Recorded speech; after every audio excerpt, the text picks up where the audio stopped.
No se diga más por Top Latina. El señor Miguel Ángel Fernández, quien es aspirante a la presidencia nacional de la ADP. Lo recibimos con un fuerte aplauso. Asociación Dominicana de Profesores. Y qué oportuna su visita al Sí. programa, porque precisamente todos sabemos que ya Yo arranqué con Y fuego, recién- una el vez. año escolar. Entonces, yo sé que José está ansioso por Sí, sí, entrarle sí, sí, en vamos Y que el a presidente al está ADP, anunciando un diálogo. al año escolar y No. todo lo demás. Así que, José, adelante. No, yo decía fuera del aire que le voy a poner a hablar a don Miguel Ángel porque yo soy de los que públicamente siempre he criticado el hecho de que la ADP parecería, y digo parecería porque él me plantea otros temas, que solamente sale a hablar para lo que tiene que ver con el salario de los profesores.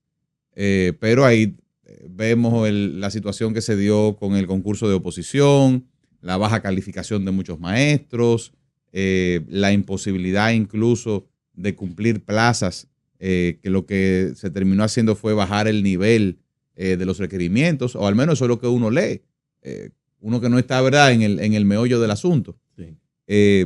Y yo quisiera entender, usted como miembro de la ADP y como aspirante a presidirla, cuál es su posición con relación a todo esto.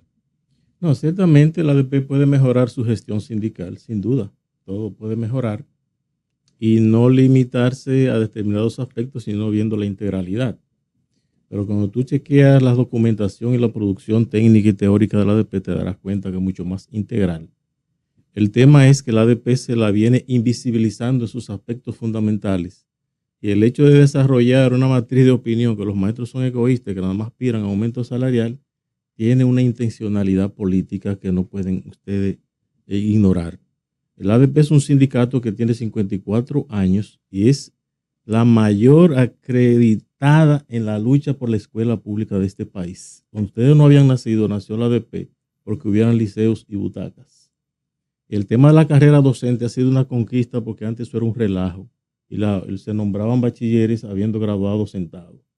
Y dignificar la carrera y que los docentes no fueran pasto de los políticos, nombrando a su ancha, todo eso, y el magisterio creó... Yo recuerdo mucho los salarios. Tengo una tía profesora que ganaban 3,000, 5,000 pesos y ahora tienen un salario que les permite estar por encima de la canasta básica. Lo cual es legítimo de todos los sectores, Sí. incluyendo ustedes los productores de programas. O sea, Claro. el tema salarial. Lo que pasa es que eso se acentúa y cuando tú dices, bueno, la ADP tiene 13 empleos de 13 puntos, les resolvieron el salario y se retiraron. No, lo que pasa es que los otros puntos llevan un calendario y las autoridades tienden a ignorarlo. Y los calendarios, ustedes comprenderán, tienen un mediano y largo plazo.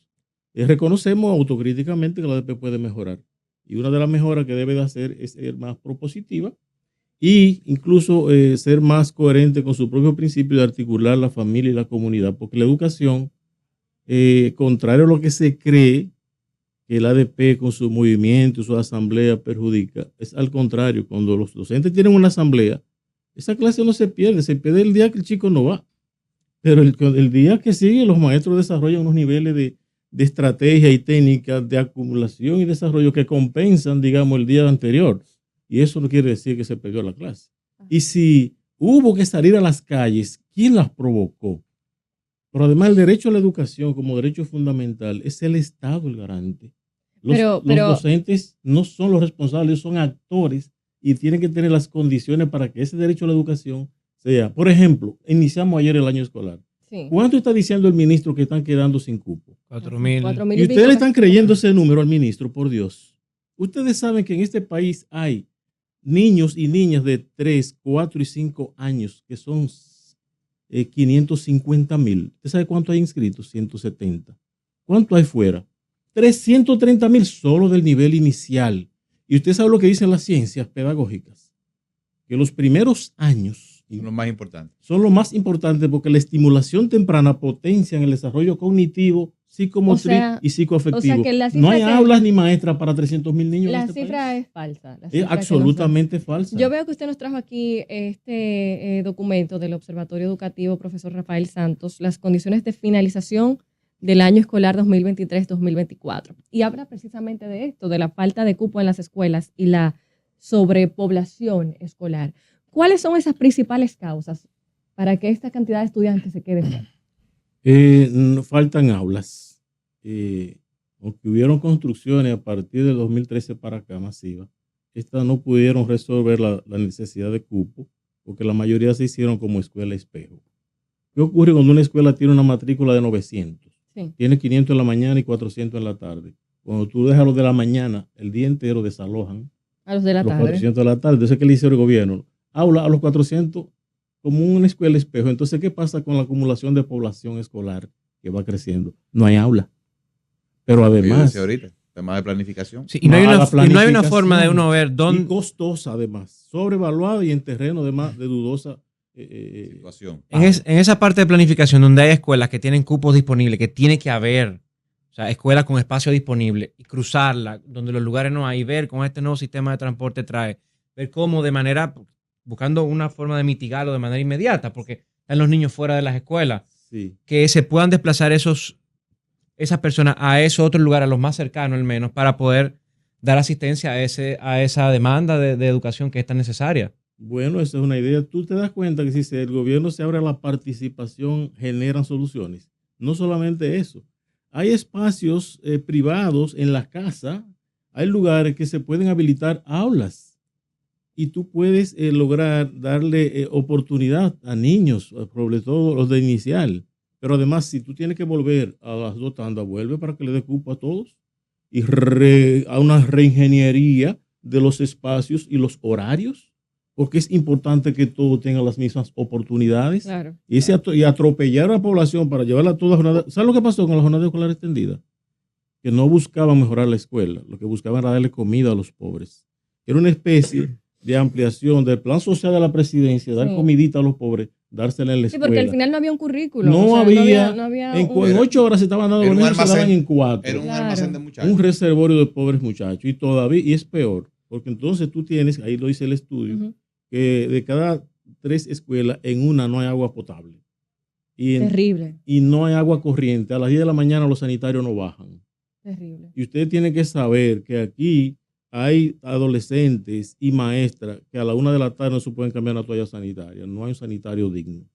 Oye, no hay un lavamanos con agua corriente y detergente y una toallita y un espejo para que la maestra se dé un toquecito. Es una escuela que lastima la dignidad del ser humano. Entonces nosotros decimos, con nuestra carrera hacia la presidencia de la ADP, que nos vamos a centrar en la escuela. En la escuela tiene que haber bienestar. Hay que diseñar una nueva escuela dominicana. Ese siempre ha sido mi planteamiento. Que la escuela dominicana, que además es un diseño que heredamos de hace más de 70, 80 años, desde la dictadura, no es amigable para el estudiante. Así es. Parecen cárceles. Así es. Parecen sanatorios, instituciones mentales, o sea, no hay buenos parques. Mi esposa siempre menciona el tema de las áreas de juego. Me dicen, es que no hay color, el color incentiva, el color hace que los niños desarrollen la creatividad. Los colegios aquí no tienen nada de color. Son amarillo No, entero. Amarillo entero. Amarillo entero. Sin Sí. un muralito, sin Algunos tienen su Ah, muralito. de juego, no, mal hecho. Que Duarte parece hidrocefálico En Tamboril y hicieron una Sánchez iniciativa parece muy que linda. tiene una condición especial que se cayó, que lo dejaron caer cuando estaba chiquito. Es una barbaridad. Esos son los murales que nosotros tenemos en los colegios. Quizás sea intencional, abstracto. porque la verdad que tú vas a un centro educativo y te darás cuenta que está enverjado y amurallado. Lo que yo Hay digo una parece Hay cárcel. como una educación Sí. para que ellos sean futuros reclusos y futuros no se sientan reclusos. mal en la Ujú, cárcel, que ujú. por cierto son esos pobrecitos los que van a caer. Claro. Ahora, profesor, usted aspira a la presidencia de la ADP. ¿Cuáles son sus propuestas para presidir este gremio? Nuestra propuesta fundamental, como decíamos, es que haya bienestar en el centro educativo, porque estando bien se trabaja bien y estando bien se aprende bien. El ADP no puede ser dirigida desde los micrófonos, desde rueda de prensa, desde oficina. El ADP tiene su sentido en el territorio, en el lugar de trabajo de maestras y maestros. Y allí tienen sus glorias, sus virtudes y sus frustraciones. El sistema educativo está colonizado y necesita liberarlo. Y ustedes deben entrar con esa idea brillante que tienen. Porque como él dice, esa escuela actual, esa escuela hace tiempo que colapsó. Es más, los aprendizajes reglados entraron en crisis. Hay unos sociólogos investigando y han desarrollado el concepto de los aprendizajes invisibles. Porque es más divertido, ¿verdad? Muchísimos medios que hay que estar 8 horas sentado en una butaca dura con una temperatura altísima. Buena con un ventilación. sopor. Tú no tienes condiciones de aprendizaje. Es un sabotaje. Es un sabotaje. Esto hay que aclimatarlo y administrar los espacios y los tiempos de suerte que haya oportunidades para todos. Nosotros proponemos que al magisterio hay que defenderle sus instituciones como su seguro médico, su plan de retiro y garantizar la plenitud de la carrera docente, que no se les reduzca como está siendo lastimada. Nosotros decimos que al magisterio hay que liberar el salario del impuesto sobre la renta, señores. Aquí las maestras pagan 8, 9 y 10 y 11 y 12 mil pesos mensuales de impuestos sobre la renta. Este es el único país donde el salario es renta, cuando la renta se supone que son utilidades de los grupos corporativos que están liberados. Ellos están liberados y hacen una querella pública contra los maestros porque saben una cosa, yo quiero advertirle algo sobre los maestros, una querella pública infame, porque todo eso lo achacan a ellos y lo que son es víctimas. Hay un modelo educativo que se llama educación por competencia, que vino enroscado en lo que ellos llaman un nuevo currículo con dimensión sociocrítica, histórico-cultural y educación por competencia. Lo sociocrítico y lo histórico-cultural queda sepultado y han elevado a la máxima de que educación por competencia. Un disparate, porque cuando la educación no ha sido para desarrollar competencias. El tema es que el modelo lleva a reducir la escuela a una factoría, asimila al maestro a un operario de zona franca y a los chicos a insumos y a cosas. Y hay toda una carpintería de planificación y de evaluación donde el tiempo para el pensamiento pedagógico, para la didáctica y el aprendizaje se reduce al mínimo por dedicar a los maestros más horas a un modelo que es administrativo. La escuela tiene que centrarse en los aprendizajes y no en la evaluación. Los chicos están estudiando es para evaluarse y no para aprender. Y resulta que ese esquema no los aplican a nivel internacional con pruebas estandarizadas porque ellos asocian la calidad con tanto puntaje en matemáticas y eso es falso. Absolutamente falso. El tema de los seres humanos no es que sepan matemáticas. No, es que sean seres humanos. Es que sean puedan relacionar y sean felices. ¿Y cómo uno pudiese medir entonces? Porque cuando uno ve esas pruebas internacionales, que uno sale tan bajo con relación a los otros, tú te preocupas mucho. Por ejemplo, voy a poner el caso de la prueba PISA, que supuestamente la platanan al currículo nacional, que no es con currículo. ¿Cuál es la prueba PISA? Son niños de 15 años, no importa en el grado que estén. Se le aplica una prueba estandarizada que busca un tamaño estándar. Y tú puedes comparar los niños dominicanos con el alemán de 15 años, no, o el haitiano, o el japonés. No podemos, porque es que el niño de 15 años en Alemania, en París, donde sea, no es el dominicano aquí de Katanga, por Dios. Claro. Entonces, ¿cómo tú quieres compararlo? Y además te dicen, pero mira, el tuyo se quedó pequeño, la baja estatura. Entonces te recetan un medicamento que es peor que la enfermedad, que es vendiendo paquetes educativos transgénicos, porque el negocio educativo ha entrado a la escuela y ha desalojado los derechos. Ustedes saben muy bien que donde entra el lucro, desaloja la justicia y los derechos. Bueno, no se quiere hacer... lo vemos todos los años con el tema de los libros. Por ejemplo, el cambio de ediciones. Yo recuerdo, y excúseme que lo interrumpa, Miguel, cuando yo asistía a la escuela, yo recuerdo que yo estudiaba siempre con libros usados. Sí, yo de los también. hermanos anteriores. En mi caso, de mis primos, porque mis hermanos, yo soy el mayor. No tenía antecedentes. Sí. Entonces, habían no algunos... podía ponerte el uniforme de tu hermano. Pero yo estudiaba un politécnico y nos heredábamos los libros de un año a otro. Porque la matemática, si bien podría tener algún tipo de avance, no es verdad que de un año a otro cambia tan radicalmente como para que haya que cambiar un libro entero. No. Entonces, eso se ha convertido, como usted dice, en un gran negocio, pero tampoco vemos a un Ministerio de Educación que aborde ese tema. No, porque se echa a un lado. El Estado está al servicio del negocio y los valores humanos se separan para darle principalidad a los valores del mercado. Y se hacen los locos. Y dicen, no, porque la libre empresa, tú ves. Entonces deja que la población... Hay un tema que yo quisiera abordarle. Pero yo quisiera terminar Adelante. Porque estamos planteando también que la escuela debe crear equipos de apoyo con amigos y familiares y vecinos de la propia escuela para liberar a la maestra de gestionar desayuno, gestionar almuerzo, gestionar recreo, porque le están sobrecargando. Se está agotando la maestra y la maestra está para gestionar aprendizaje. Claro. Y se puede perfectamente. Nosotros estamos planteando en un año sabático, cada 10 años de trabajo ininterrumpido del docente, que tenga un año para que se retire al descanso, al ocio productivo, a la investigación, a la producción de literatura pedagógica, a unidades didácticas, y regrese al año, ¿verdad? Potenciado, liberado de esa carga, porque sirve de salud. Y eso puede perfectamente armonizarse en un programa de año sabático cada 10 años. El año sabático quiere decir un año pagado, pero que sea como si fuera un sábado extendido, de manera que se vaya a producir y al ocio productivo. Nosotros estamos planteando... La UAS lo tiene ese año. La UAS lo tiene y lo administra perfectamente, se puede hacer perfectamente. Nosotros estamos planteando que hayan condiciones en las escuelas sanitarias, ambientales. Empezando por ahí, por las condiciones sanitarias, que eso es fundamental. Sí, es muy fuerte eso. Empezando por ahí, porque es un tema hasta de salud. Claro. Estas autoridades Higiene. tienen, señores, 2.200.000 chicos y chicas en escuelas donde se exponen a la insalubridad.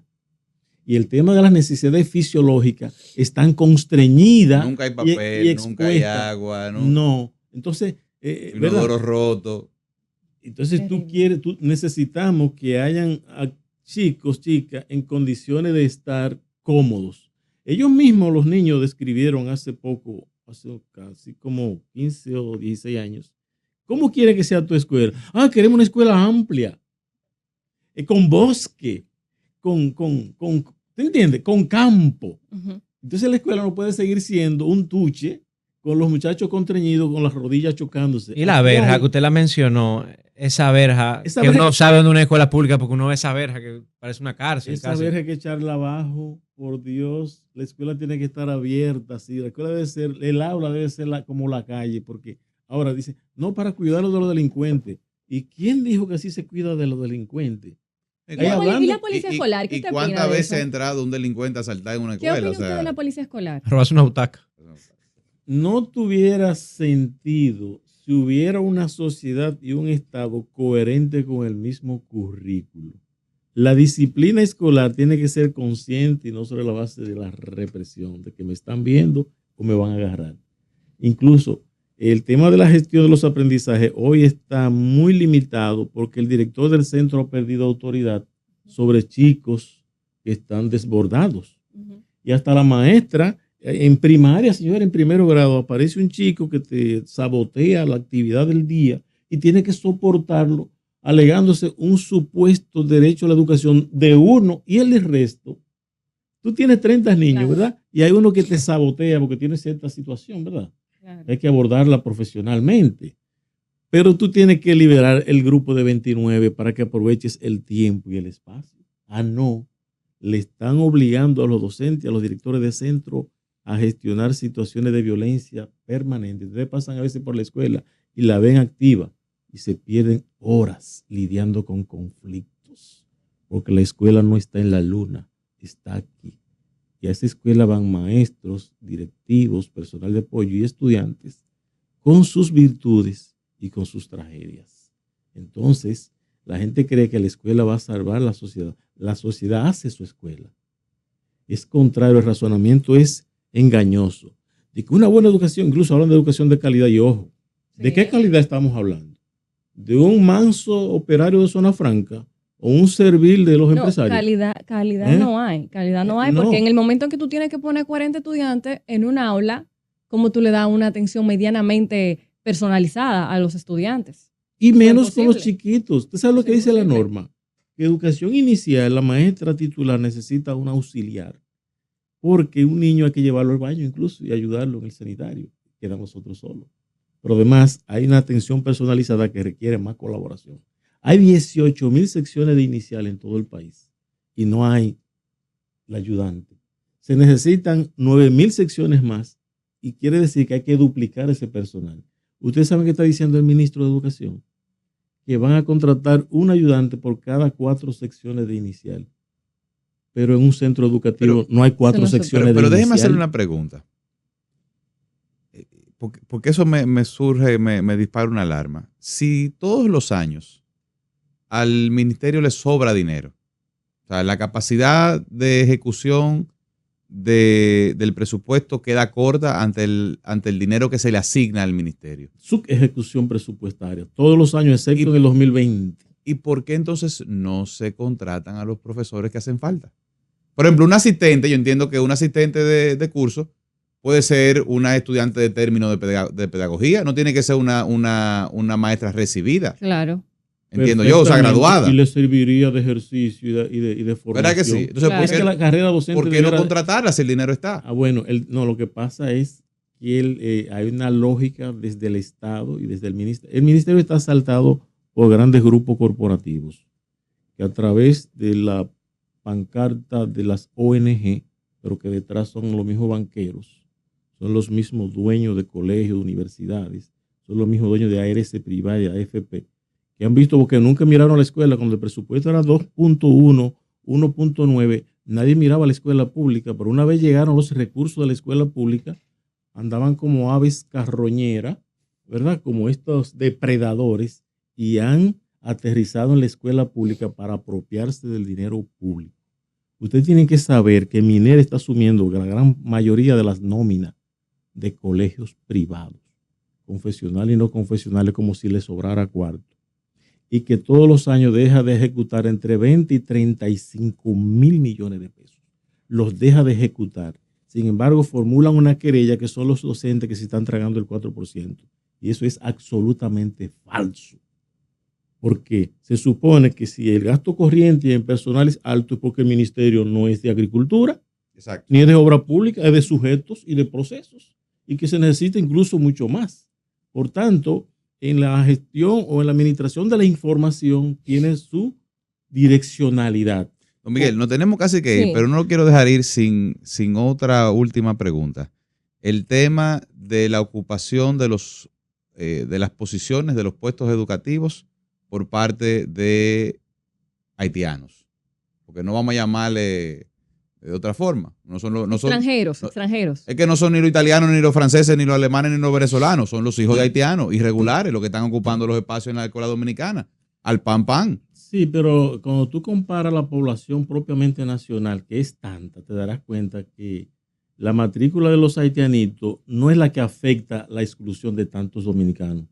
Porque los dominicanos, los niños nuestros, indocumentados en España, donde quiera que estén, quieren escuela. Ujú. Porque es un derecho humano, universal, y todos tenemos derecho a la salud, tiene que haber atención.